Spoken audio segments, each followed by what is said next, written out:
Let's go through here. I'll turn colorize off on this thing. We'll go back to our little spider guy and hold down shift, turn off colorize. And now we'll just choose a white and we'll go back to I'll start a material or matcap gray in your case.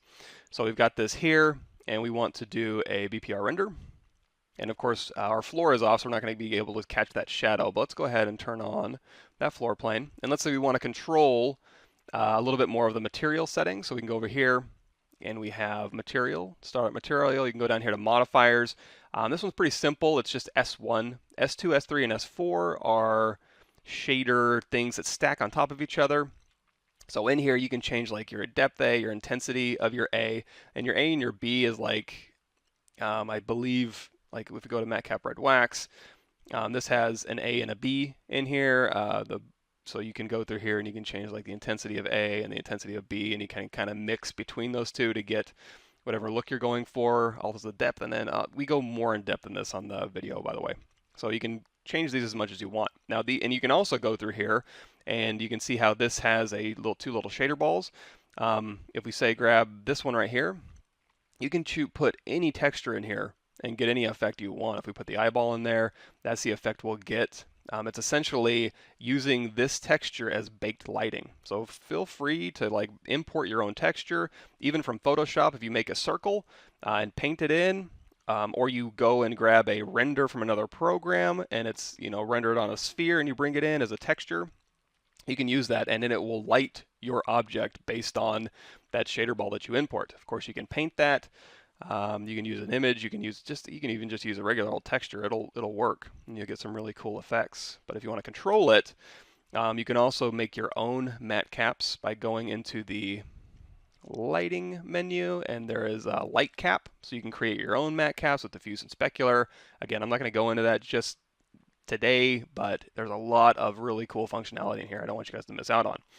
But anyway, go to our startup material, you can play with those settings. Now those are matte cap settings, so you're changing your material capture, you're changing your real-time baked lighting materials. These ones down here are standard materials. So if I go over here to like the basic material, you're going to see again, we just have S1 activated. But here you can like make sure the diffuse is all showing up 100%. You can change your specularity, so you can crank that up, it'll make it shinier. You can go all the way down here and change it from a Fong to a blend on that specular. You can also go to the specular curve. This is the fall off, so if I make this, it's going to make it look more matte. And if I change it smaller, it's going to tighten up that specular and make it look wetter. So you can use that to kind of dictate. A lot of reflectivities in here. If you want to, you can bring in a texture.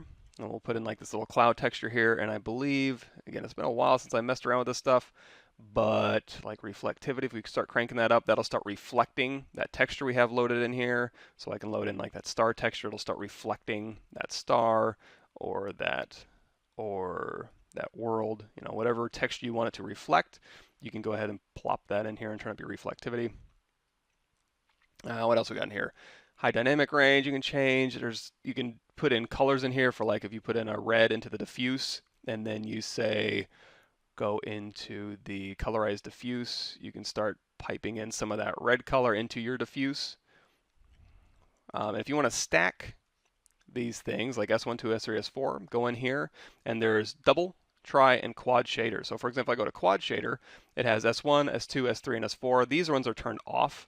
Oh wait, no. They're actually turned on. If you want to turn them off, you can go through here and you can just close them off. And now you just have S1 selected, so you can make this whatever properties you want.